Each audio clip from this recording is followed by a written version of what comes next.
And if you don't know now, you do know this is Gunz. This is the Gunz Show. Normally from the greatest in the world, they say that never ever sleeps, New York City. But how about the second greatest city in the world? I'm talking about that Nashville, Smashville, coming at you from the Ballin Studios. It is Gunz. It is the Gunz Show. And if you asked me 20 years ago if I would still be talking to my good friend right now that I'm about to introduce, I would say, you goddamn right I would be. Let's go. Patrick Stump, Fall Out Boy, and more. What's up, buddy? So good What's to up, man? see How you. you doing? Oh man. Honestly, man, like I'm all about like putting life in perspective these days, but like I'm all about the winners as well. I mean, dude, we've known each other forever, and here we Yeah, I'm are. trying to think. When was the first time we bumped into each other? I mean, it's been. I mean, Midtown possibly days. in Yeah. in the ballpark of like Yeah. 20 years, right? I mean, like it's Yeah. been a long time. It's been absolutely, whether it was like in person or at least like promoting and knowing you or Yeah.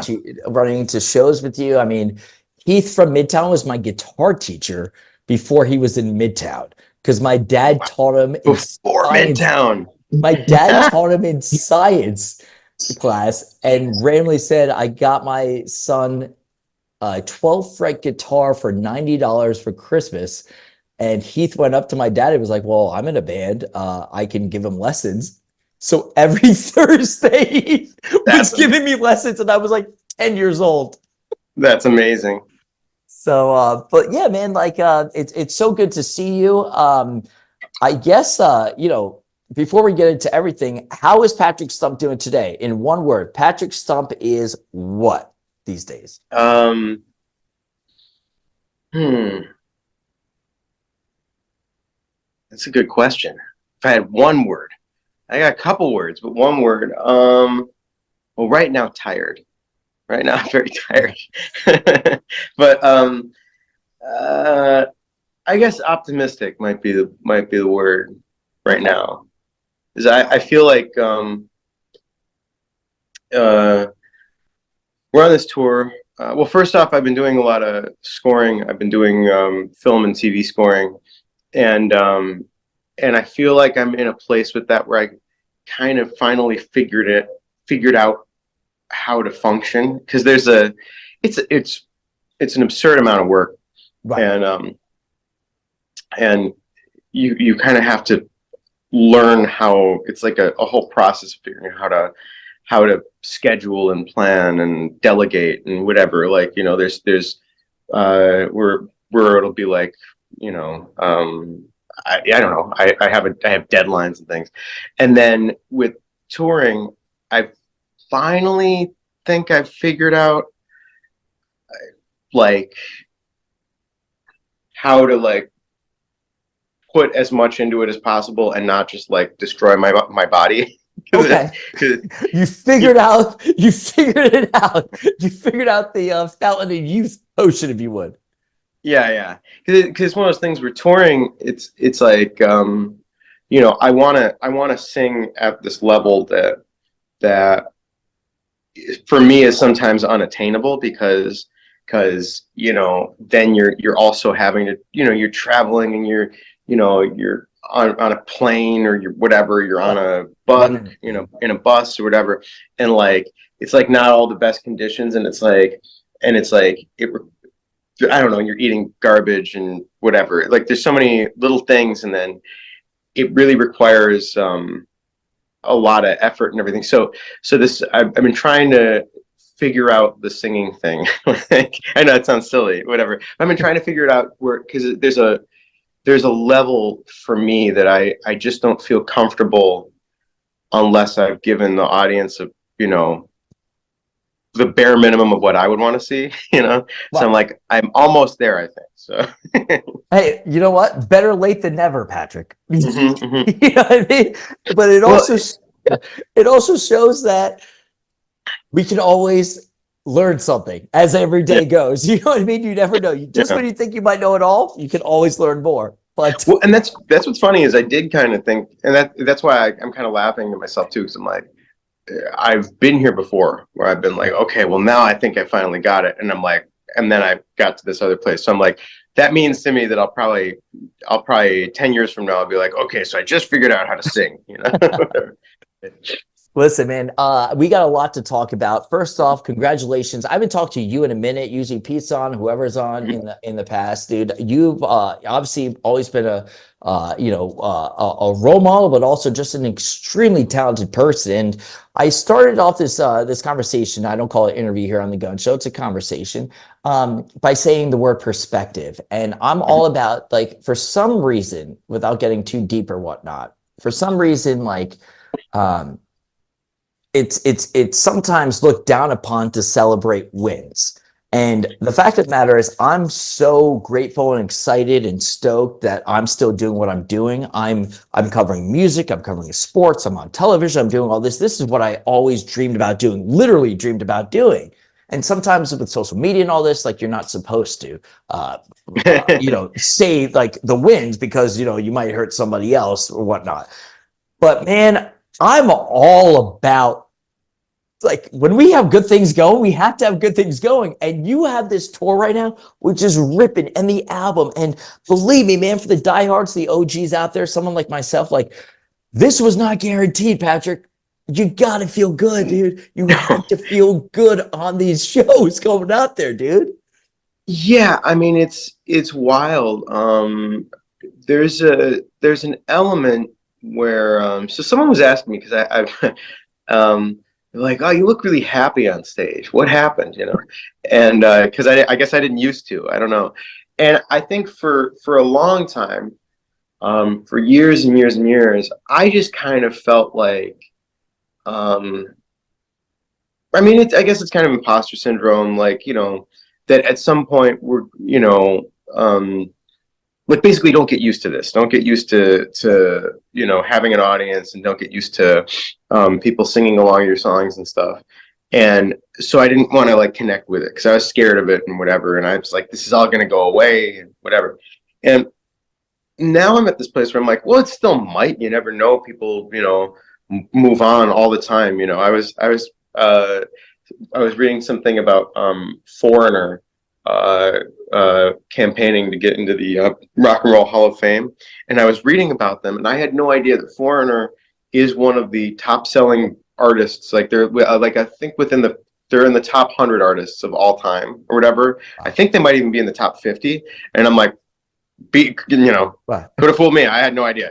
I whatever. And so it's like, time can move on, and you can have, that's nothing against Foreigner. My point is that the zeitgeist moves. So I think I didn't want to, like, hold too tightly to the idea that the audience really liked it or whatever. And then I'm like, I guess the older I get, the more I'm like, that's okay. Like, just be here in this moment. And so I've been on these tours. I'm really, like, looking up and noticing the audience. Really, nice. I mean, I've always kind of connected with the audience, but it's different now, where I'm watching somebody, sing along or, like, dance, and they're having a really good time. That always gets me, and it's every time it's like a surprise, and it's like this great moment. It happens to me at least a few times a night now, where I'll look out and I'll be like, man, I'm so glad, like, because I especially now, thinking about, like, I got my kids, and I got my, my work day and everything. And I'm like, this is somebody's, plan for the month, is like, oh, we're going to go to this show, like, right, yeah. And it's such a rewarding thing to be like, I'm, I don't know, that I'm going to help you have, a great time, I guess. I don't know. Yeah, no, and I mean, that's why we kind of all got into this, or especially kind of musicians, for yourself, but also being able to, help others, or kind of be their escape. You know what I mean? Like, I always say, there's a song for everything out there. Like, my mom passed away, there's a song for that. Where you're going out on a date, there's something for that. There's a wedding song out there. Like, there's just, you're pre-gaming with your buddies, there's a song for that. That's the beauty about music. And it's also the unspokenness of it, where it's just like, when you know. And like, and then when everyone can kind of come together, we're all just friends when we go to a show. The reason I wanted to bring this up, though, because I think you might appreciate this, and then we'll get into a lot here. So you speak with Patrick Stump here on the Gunz and the Gun Show. So how about this, man? I found my old hard drive, with old interviews, and I have you from 2011 when you went solo. And Crazy. Yes. it's an amazing interview. Like I had everybody, Black Art, everyone kind of did their own thing, but especially with you, I haven't even I mean, it's available out there and stuff, but it was something that really resonated where you were just like, I want to do this, you know what I mean? And I want to be happy and kind of do that thing. And like everyone kind of did their own thing. And like, it's all about like that personal win as well as big win for everybody else. Obviously, everything's going great now with Fall Out Boy, and you're back and you're happy, etc., Yeah. and all that, and have been for years. But it was. I mean, I'll send you the interview, man. Like, it was truly something special, and you were just like, no, I need to tell people, like, listen, like, this is for me sometimes, and like every part of life is growing, and it's wild, man. I was listening to it; it's wild. Yeah, it's wild to think about the solo thing. It's like it's such a weird moment in my life. And it's weird how it kind of fits into the band now Totally. in retrospect, because it's not really that. It's funny. Every so often I'll talk to fans, and they'll try and compartmentalize it, and they'll be like, oh, well, it has synthesizers, and that was, that's obviously, like Save Rock and Roll. Or I'm like, nah, it's nothing, literally all of the synthesizers that you hear on that record versus the synthesizers you hear on that record, like that was, it's like that was where, that those were Joe ideas, or those were Butch ideas, or whatever. It's like the impetus of those things, of a lot of the things, is different. But the thing that I really learned from the solo thing was, it's like I never really came out of my shell. I'm still me. I'm still this awkward little dude. But the solo thing taught me this thing of like how to tap into this thing on stage that just changed my world, where it's like now, because it's one of those things where, we've talked before a bunch of times, me, like I'm a weird little nerd, but then I can go on stage and now I can turn into this thing. I didn't used to be able to do that. And if you saw us in 2005, I was still, a little nerd, and like a cocoon. Stage, you were the cocoon. Yeah. And there was something about the solo tour and the solo record that like it pulled this thing out of me. And so I don't know. So now it's like going on stage and having had that experience. It's like a whole. I don't know. It's a whole. Yeah, it was very transformative. I think I think like a cocoon, like you said. Yeah, no, and the reason I bring that up is you speak here with Patrick Stump is because like. It's like life's all about like arsenals and what you can learn, and just another thing to make us who we are. And you're exactly right, because that, I truly believe, transformed you as well as the whole. Everyone had to do their own thing, and obviously that was years ago. But Fall Out Boy, the bottom line, is so goddamn good right now. These shows are amazing. And sometimes you don't know, when you're going through struggles or whatever it might be, how good the end can be, or what the future can hold. And these shows are unbelievable. You guys are the tightest you've ever been. Everyone is kind of just like, you know what I mean? Peaks, valleys, the whole entire thing. Now it's just fun again. It truly feels fun, man. It really does, from an outsider standpoint, but also like, not saying it was never not fun, but like, you guys have gone through all the bullshit, man. Like, and like, there were times where it wasn't fun. I'll be honest. I mean, there were times where it wasn't really fun. It's funny. There was a point there where we weren't really communicating very well. The four of us weren't really communicating very well. And then, there was a kind of thing where we were almost resigned to.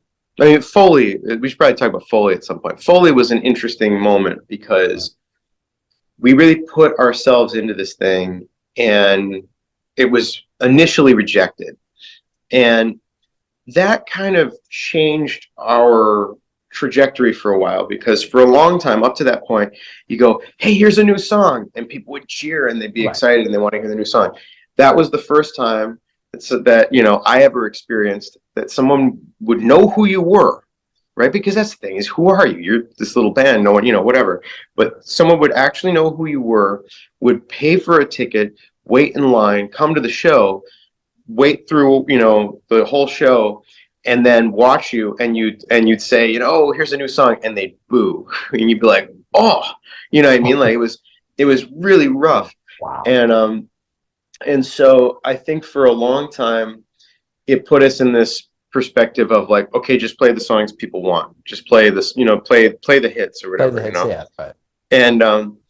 And so there was some fun to that for a while, but after a while I found myself in this place where it was like really lonely and sad. You just do a variation of the same show every day, and it's not just about the song, because people say like, oh, do you ever get tired of playing the same song every night?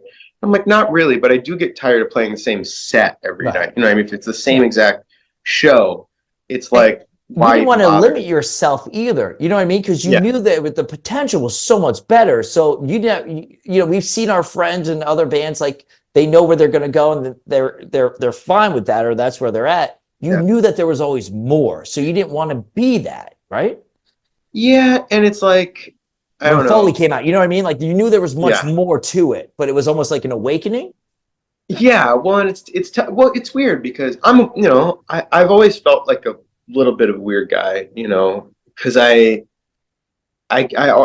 always sat outside of things, like I was kind of a hardcore kid, but I wasn't really a hardcore kid. I mean, I was at a lot of hardcore shows and I was in some hardcore bands, but I wasn't like as diehard as my buddies. And then, I wasn't really, the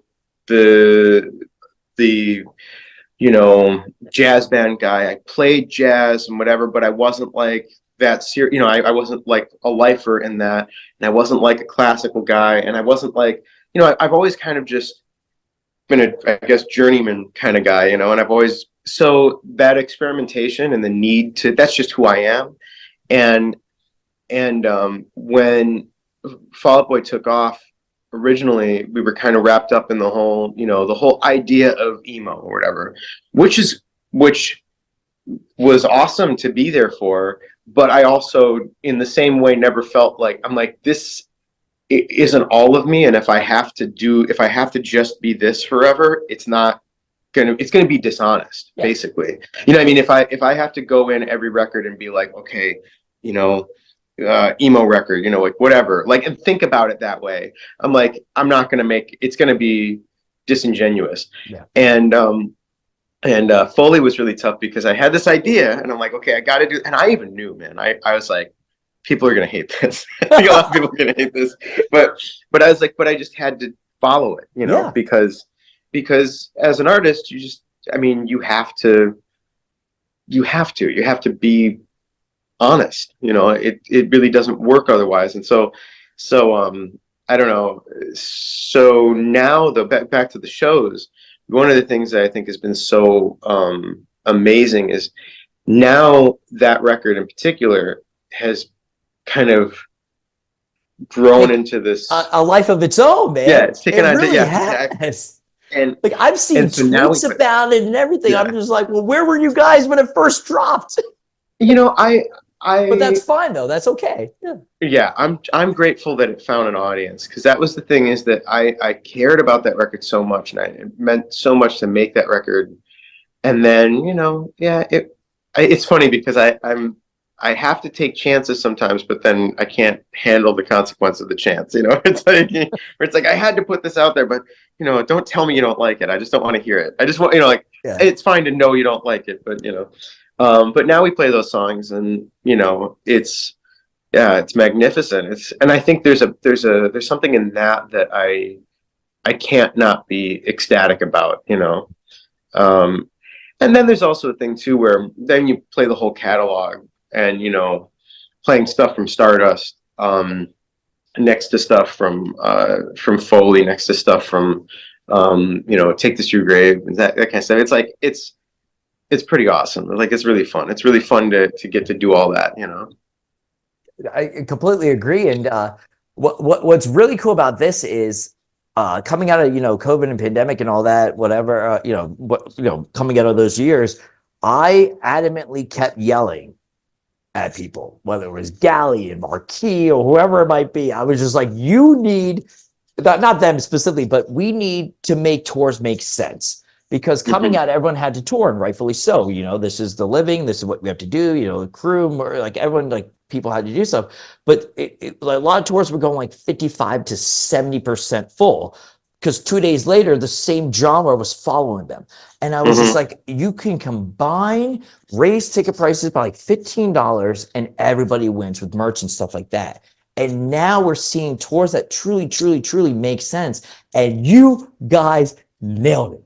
I am so excited for this one. You got Fall Out Boy, you got Jimmy, you got the Maine, love the Maine. Daisy Grenade did their first ever interview ever. Oh, nice. So Hot Mulligan, Hot Mulligan has a song called "All You Wanted" by Michelle Branch. I had Michelle Branch on the Gunz show, and she shouted out Hot Mulligan on it. She that's awesome. The Nashville show, like that's. I love this tour, man, because if you like one of the bands, you love all the bands, and everybody wins. But also, like, you've done it, man. You've done plenty of tours and stuff where it's like they'll only show up for a headliner or whatnot. Now it's just like, you better get there early, because Daisy Grenade's going to go to the moon. Hot Mulligan is already, when they join, they're going to be, they're taking off. Games We Play, my man, Emin down here, let's go. GWP, let's go. Like, just a tour that truly, truly makes sense. And it's invigorating and happy, and like, it's cool, man, because that's what we got this all involved. That's what we all started out with. It's like the all-time low Cobra Starship Fall Out Boy tour back in the day, where it's like everyone had so much fun, man. Like, I'm stoked on this, because you're able to call the shots, and like it's like Blink taking out like Phoenix TX and Bad Religion because they were their homies. Like, that's what it's about. Or like taking out Newfound on the Take Out Your Tory Patch tour and stuff. Like, and now Fall Out Boy's doing it, man. It's always. But this one's a ripper, dude. It's cool. Yeah, it's crazy. I mean, it's amazing to play with Jimmy World. I mean, like that. It's surreal. We got to do Hell Omega was also like that, where you're kind of like, how are we even here? I mean, it's almost bizarre. Because of how important that band has been to us, and so to hear those songs every night, it's like, come on, that's amazing. And then I mean, this tour, like you said, the package is ridiculous. The Maine and Daisy Grenade is like it's definitely one of those things where I watched the set the other night, and I'm like, damn, I have to work so hard tonight. Like they just go out, they just destroy, So I don't know. It's great to have a package like that. It's great to have, I don't know, a tour like this. And I mean, what is there to say? It's I'm just, like you said at the beginning, if what could I have imagined to be here? I couldn't have imagined to be, honestly, when we started recording Cork Tree, I told my parents, I was like, because at that point it was kind of like, shit or get off the pot, I guess, right? Where it was kind of like, I told my parents, I was like, okay, well, I'm going to do this record, because most bands that I knew in Chicago, if they made it to the major label, that was that was the end of the career, basically, because because no one could succeed on a major label. It was like the unicorn. It was like impossible. My favorite bands at home, it's like, there they go, and done. Yeah. No, exactly. One of my all-time favorite bands in Chicago is this band, the Blue Meanies, and they put out this record on major label, and that was it, and they just disappeared. And I was like, and so I expected that would be our experience too. And I told my parents, I was like, okay, so historically, this is probably the end of the road for us. We're going to put out this record, and then, you know, I'll go back to school. Okay, I promise. You know, Yeah. and that was kind of it. That was kind of what I thought. You know, it's funny. You were saying, you know, you're doing what you dreamed of. I didn't dream of this, because this was beyond my wildest dreams. You know, I didn't think this was even possible. I didn't even think it was like okay for me to dream of. You know what I mean? Like I didn't. Did you always know that you wanted to be in music though, but Oh maybe yeah, not yeah. touring? Right. All right. So being I was always going to make music, but I just didn't I didn't fathom that anyone would want. I mean, I am pretty self-deprecating, but I don't necessarily mean this in a self-deprecating way. I didn't anticipate that anyone would ever want my music. That wasn't a part of that wasn't a facet of my imagination, because it was like, it was just something that I was going to do for me. right. The fact that not only do I get to keep doing it, but I get to keep doing it on this scale, is like, it just defies logic. You know, it doesn't feel, it feels preposterous, you know. What would you say? And we got, you know, I don't want to take too much of your time. Love always having you on. Always a good time, man. Like we have a lot to catch up on. It's not my fault. I know. Like I go always for say, it. I'm good. like, I was late anyway. You got the rest of my day. I just needed the.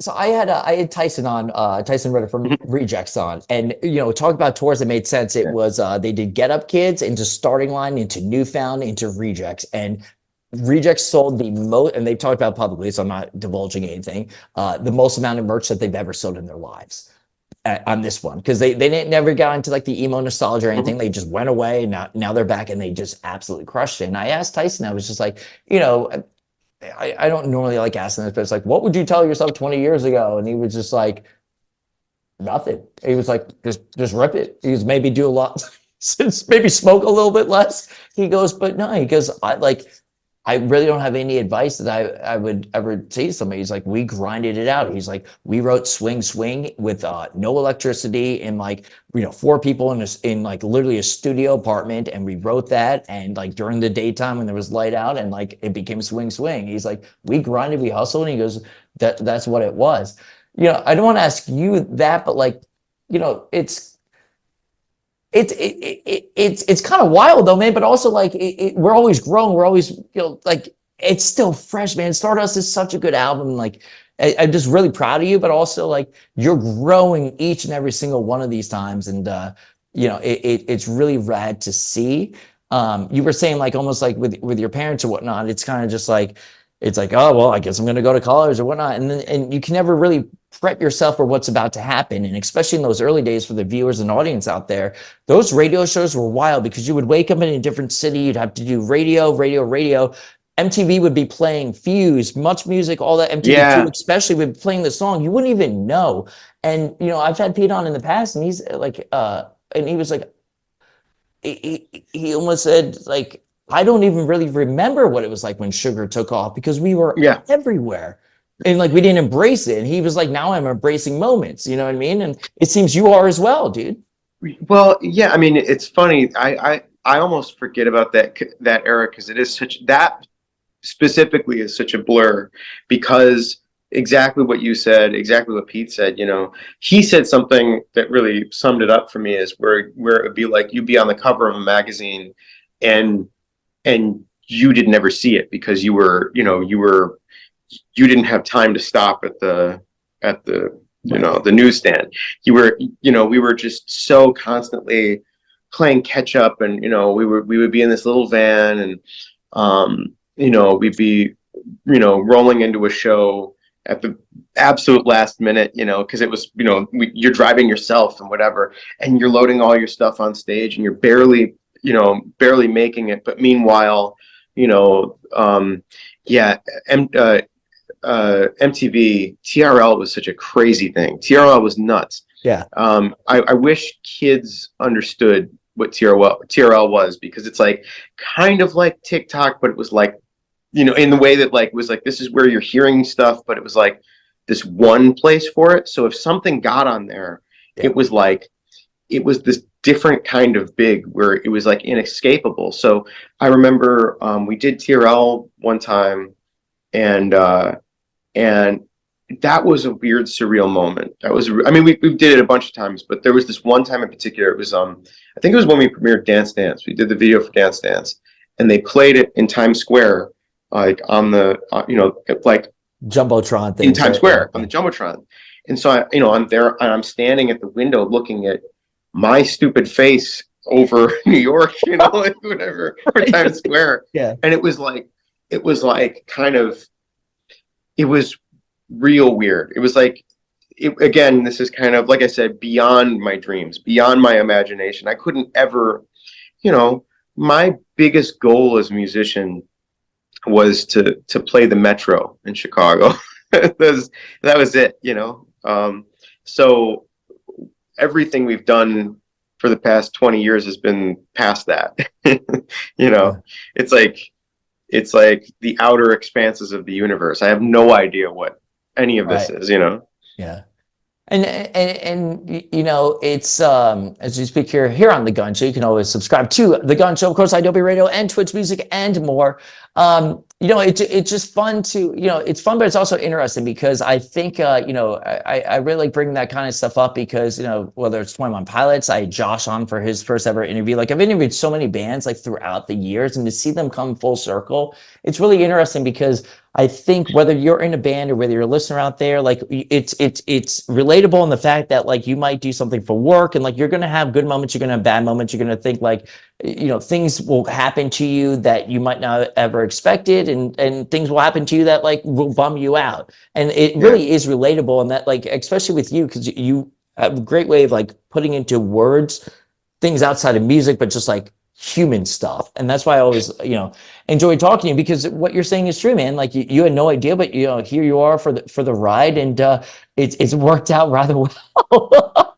Yeah, well, it's You prep yourself as much as you can. That's all we can do. You know what I yeah. mean? That's all we can Yeah, do. I mean, it's just surreal. It's one of those things. I mean, it's like you said. I mean, okay, let me ask you, did you imagine that you dreamed it, but was there a moment where you're like, wow, I'm doing this now. This is what I do now. Like I did have that. I did finally, like, once I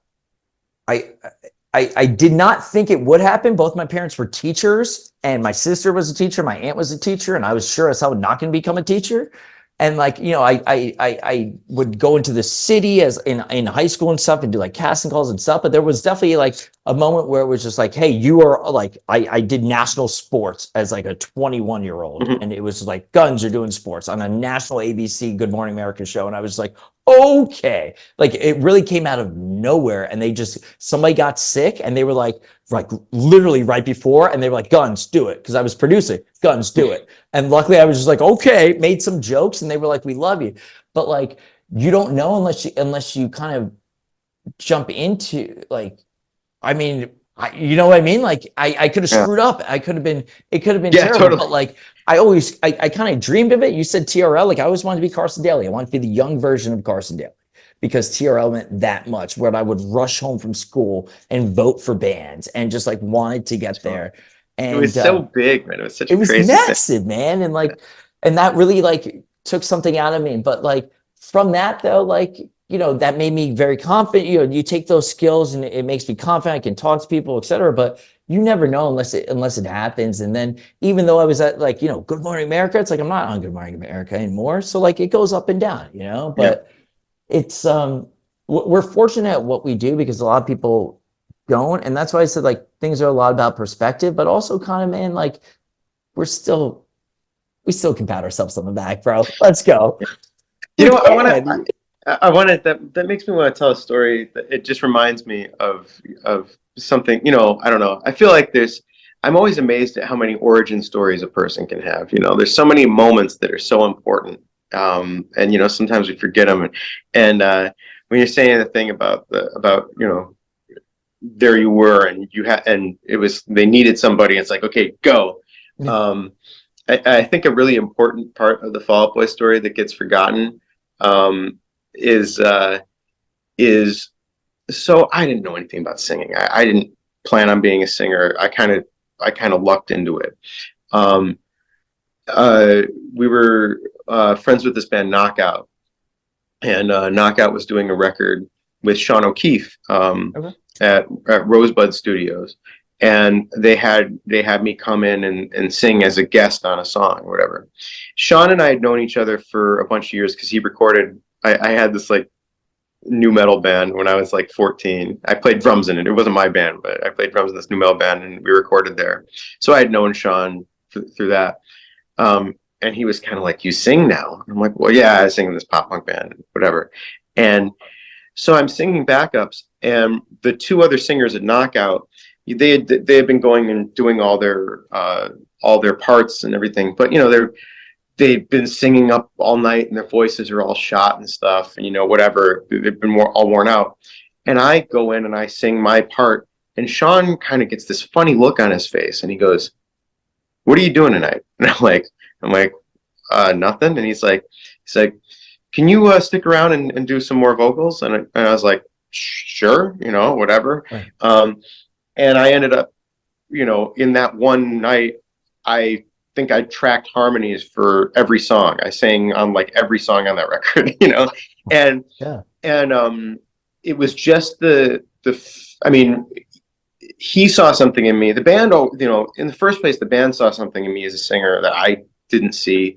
Sean saw something in me, and I was like right there. I was there at the right time, and I just like stepped up to it, and in a very real way, we never would have recorded it, Take This to Your Grave, if Sean hadn't been, if Sean and I hadn't clicked musically in that moment, That whatever. night, If I hadn't, yeah.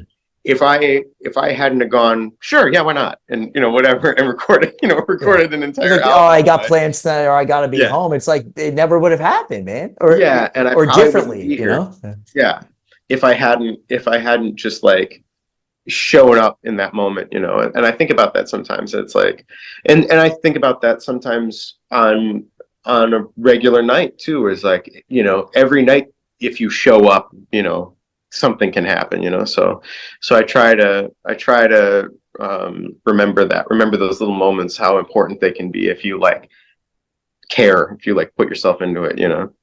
My parents used to always tell me, like a lot of my friends, it's so easy to move home when you go to college that first semester, because you might have relationships, you might just like be worried or whatnot. My parents were like, "You have to stick it out that first month or that first semester. Just go out, just experience stuff, because you can always go back.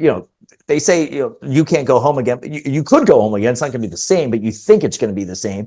But like you have to put yourself out there, because you never know what can happen. And especially like when you're experiencing something new, like a college thing. And I tell my listeners, like, you go out as much as you can and experience stuff, because everyone feels the same way you do. It's a shitty situation and something new, but you don't know. It's like the first time do you remember the first time you ever did like an arena? What was the first time you ever like were really nervous? Like you had to go out there, bro, or like TV or stadium, and the TV studios are freezing because they keep them so cold for the thing. Yeah. That first like arena, it's like, motherfucker, you go out there, you look at yourself in the mirror and you're like, I can do this, and you go out. But you didn't know unless you did it, And that was the thing that was really funny, was Pete always had this like ambition.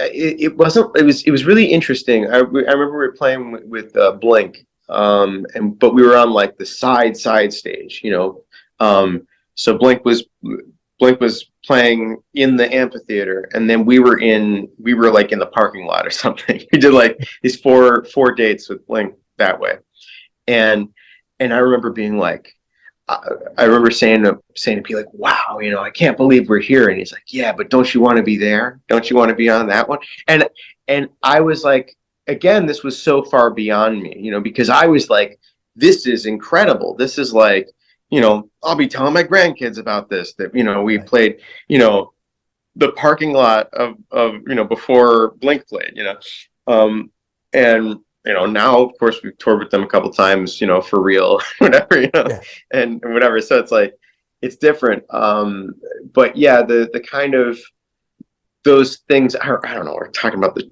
TV shows, TV stations where, Too Cold, definitely. Letterman used to be frozen, freezing, which I kind of liked, but it was also like, it was the in-between stuff where it was like, once I'm on stage, I was happy because the lights are hot, but then walking to and from, you're like, ooh, you know. It's But like hopefully I can do, hit the chords, yeah. yeah. Yeah. Well, but I mean, the big one was skate and surf. I know I tell that story a lot, so it's kind of a canned story, but it was a crazy moment. It was a massive moment. We played it a Was that couple when it times, but rained? Remember you guys no. played and it rained? Because you guys brought me on stage and I thought, like in the back, Pete grabbed me. It was me and Travi from We the Kings. Not Travi, Travis, We the Kings. Yeah. And I thought we were all going to get electrocuted. Remember when it No, rained? that one was also very fun. I was like, That was that one was wild. That special. was. I Yeah. loved that one because Yeah. Pete always jokes. He's like, man, rain lights you up. Like I you thought we were love all. I thought rain. we were You all love goners. Oh, I think I know what you mean. The earlier one where it was. yeah. So Yeah, it was one of so the eras. Yeah, yeah. I think it was right yeah, after Cobra Tour. That era stuff. Yeah. yeah. So we had done this one. We had done skate and surf this one year around. It was Cork Tree. Cork Tree had just come out or was coming out, and and it was we were playing, and I think it was it Bouncing Souls maybe somebody. So there were three different stages, right? There was the one stage in the main stage. There was another like stage kind of outside, Paramount and then there was Theater the with like hallway. the movie life and and Yeah, Finch and the hallway one with like yeah, Armor for Sleep and Good yes, Charlotte Newfound were yeah, headlining and yeah. all that stuff. And Yes. so we were playing Yes. in the hallway. We were going to play the hallway, and Bouncing Souls. Somebody in their room was messing around with the fire extinguisher, and it triggered the like all the fire protocols. So they evacuated that entire room, that entire wing or whatever. Um, and as a function of that, I think it made both sides come into the hallway. We were supposed to play to like 500 people, right, in our little hallway Right. stage. Um, and we used to do this thing on stage where we would high five, and from where I am, I would high five and then turn around, Well, I high five and I look around, and it was supposed to be 500 people, and it was like 5,000, because it was all the stages all at once, Yeah. and that was like a moment, that was a big, because the crazy thing was we did it, somehow we like held it together. We have this captive audience that's kind of stuck there, Yeah. and they kind of have to watch us at that point. And we did it, and we pulled it off. And it's kind of another one of those things where it's like, it's crazy to me, now going out on this tour, and we played to more than that every night, but that was so formative and so important that we were, that I don't know, it's kind of, maybe it's the arrogance of youth or something, that we were able to do it. I was still terrified, but for some reason I did Right. it. Like Right. whatever.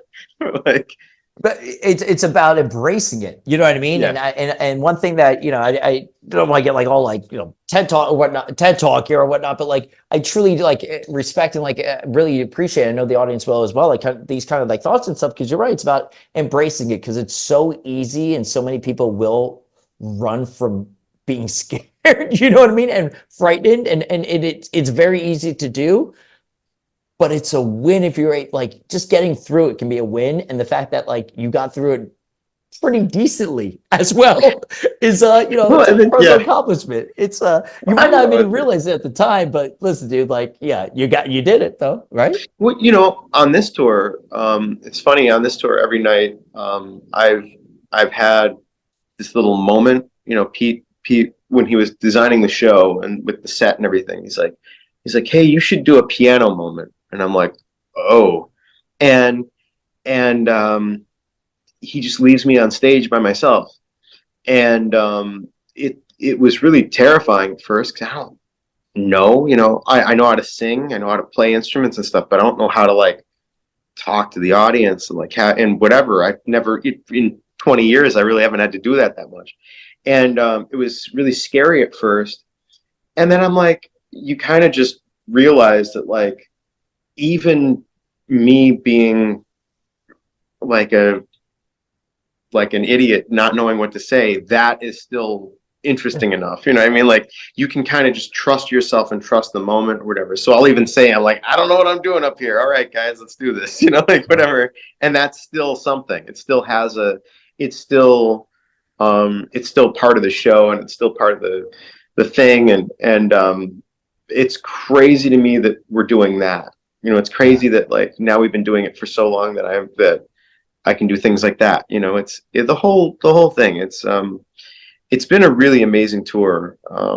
It's probably, it's my favorite tour in terms of like the moments. You know, it's wild to me that we're doing it. And then this is the second leg of it, but it really is one piece to me. You know.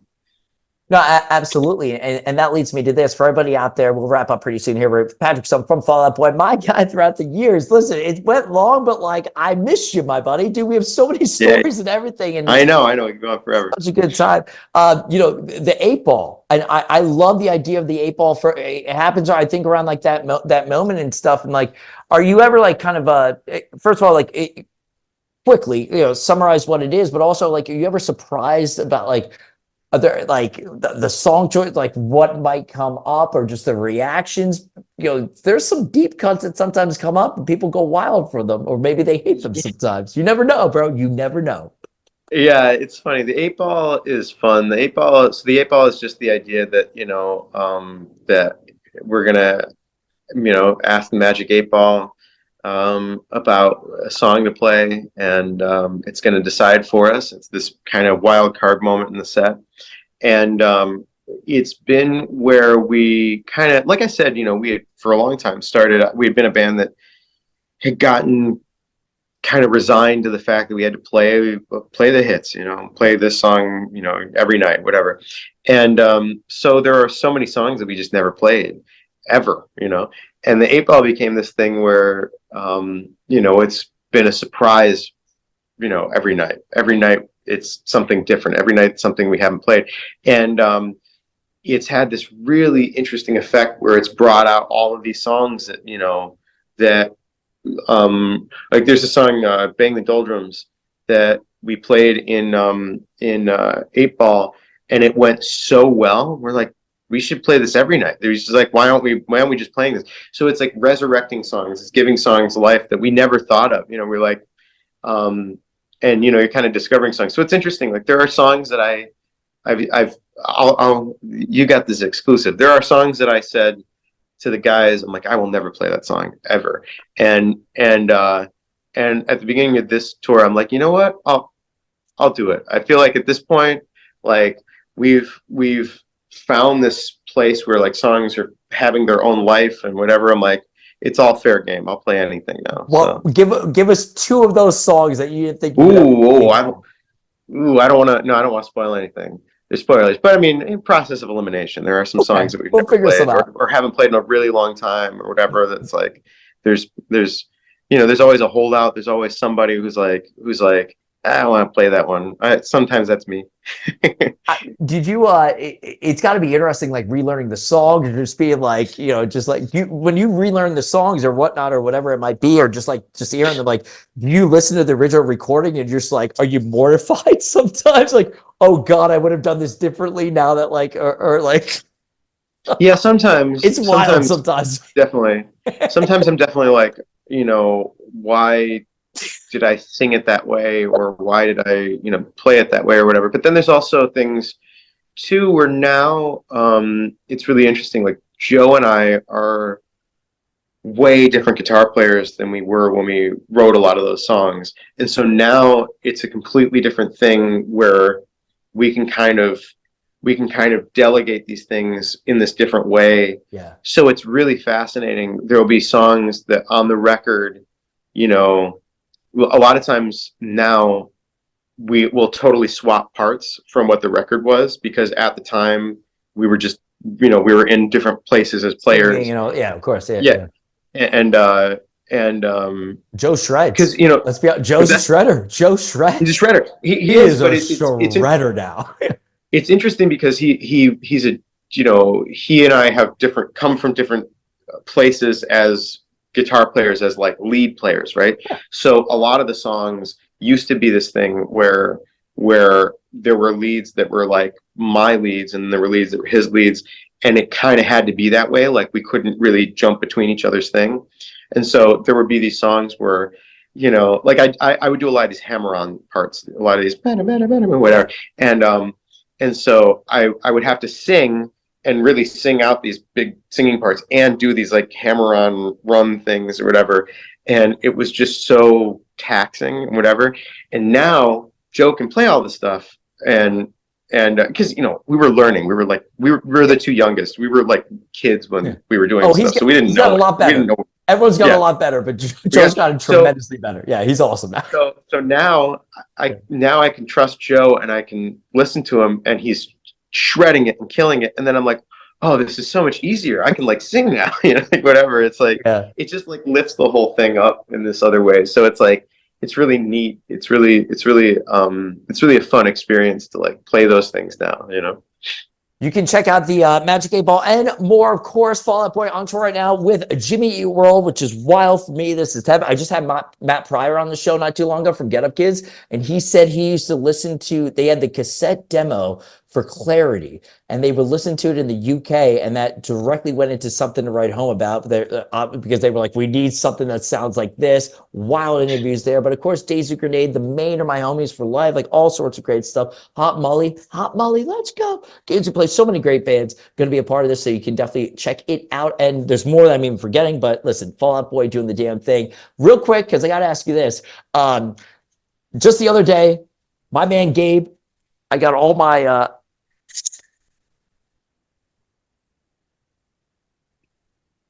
Hey, got, where are we? Right there.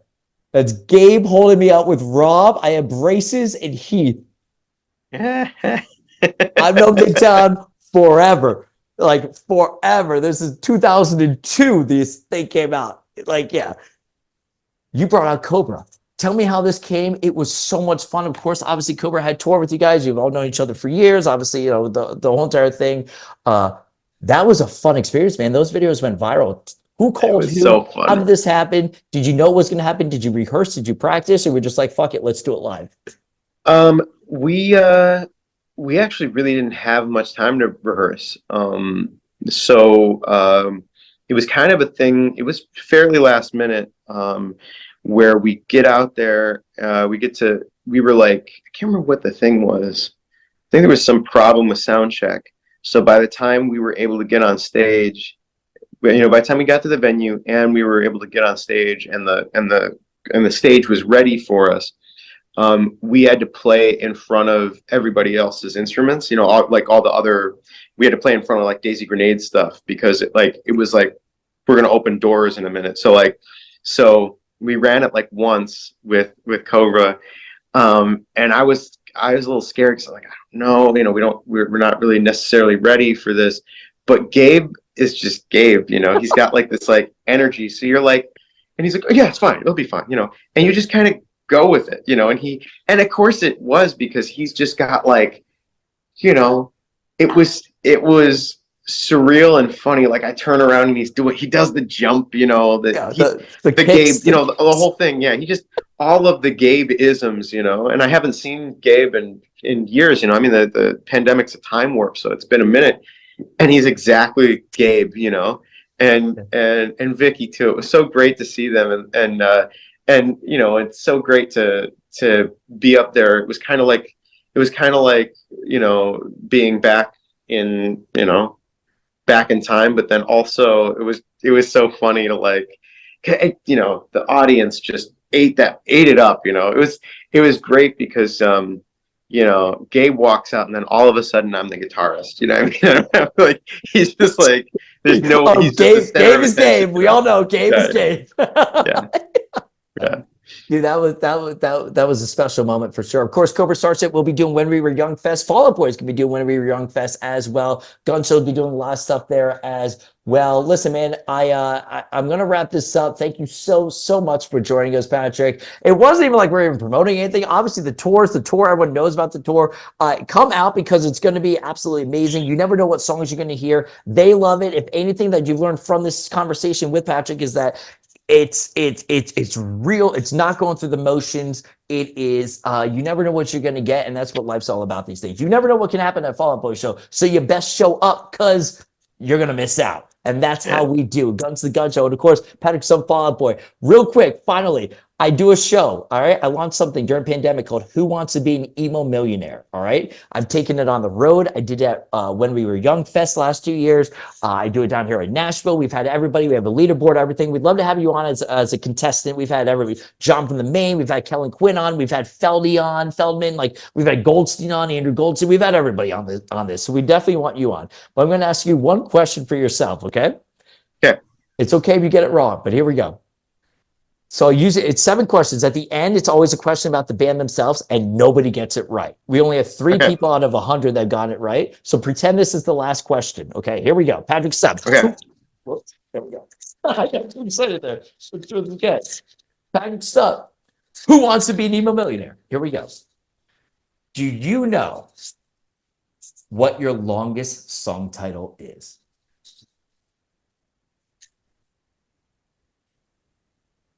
You can speak it out. You can talk about it. Let the audience know. It's not Thriller. No, obviously. Are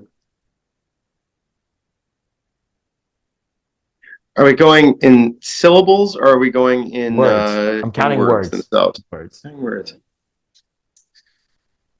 What do you think? What do you got on your mind? Well,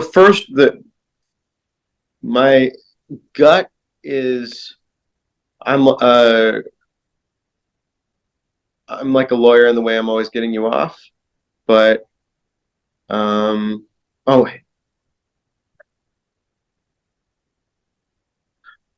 not a side effect of the cocaine. I'm thinking it must be love. I love this.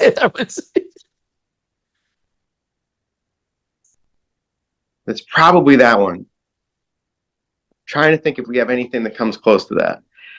Because that's I slept with someone, and oh boy, and all I got was this. I slept with someone in Fall Out Boy might be longer. I slept with someone in Fall Out Boy is probably longer. Yeah, no, but I think I'm gonna call it. I'm probably missing one, and it's like really obvious, but it might be slept with someone. Patrick Stump, is that your final answer here on the Gun Show? Who wants to be an emo millionaire? Yeah, I'll take it. That's my final answer. No. Bam. The answer is, although that is true, you're off by 1 word, okay? Get busy living or get busy dying. Do your part to save the scene and stop going to shows. I forgot about the parenthetical. Oh, gosh. Oh, no. That's second one, though, is exactly what you said. That was dude, good job, though, man. Dude, good job, man. You were pretty good with remembering that stuff. Whew. I've had people throw basketballs and everything because they don't remember it. Like, what song did you open up in 2010 and they lose their minds? Yeah, I'm okay with trivia. Are you? Dude, we got to get you on the Emo Millionaire, man. We got to get you. Well, it's got to be true. The problem is that I don't always. It's hard, It depends. Here's another one, real quick. Which band never played Warped Tour? Paramore, Panic at the Disco, My Chem, or Machine Gun Kelly? Paramore, Panic, My Chem, MGK. Who never played the Warped Tour? Well, here's the thing. I don't remember I don't remember specifically Paramore or Panic playing Warped Tour, but I think chronologically, I don't think there's a way Panic could have played, because I think the way that they blew up, the time that they blew up, and when Warped Tour stopped, I don't think there was ever a crossover. I don't think Panic ever played. Final answer? I think that's gonna be my answer. Yeah. Boom! He got it right. Let's go. All right, Patrick, we love you, man. from Jay-Z and Beyonce doing the Diamonds in the Sky over in New York City back I think was Panic on that run? I don't even remember. It was you guys in Paramore and the alarm went off or something. God, that was wild. Maybe that's the starting line one. I just remember Jay-Z and Beyonce throwing the Diamonds in the Sky. What a career it's been, man. Back to skate and surf, and of course, it ain't done yet. A lot of cool things. Listen to these songs live. You will appreciate them so much more. Patrick Stump, anything else you'd like to say to the Gun Show audience out there? Just thanks. Thanks for everything. Good to see you, man. Yeah, sorry I was late.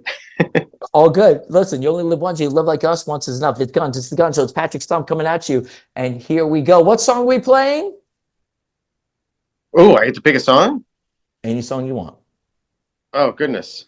Of ours? I'm not ready for that, man. You threw it to me like I was All right, ready. here's Radiohead, High and Dry. Great song. Big fan of it. Love Great that song. one. It's I Guns like the that. Gun Good Show. call. Good call.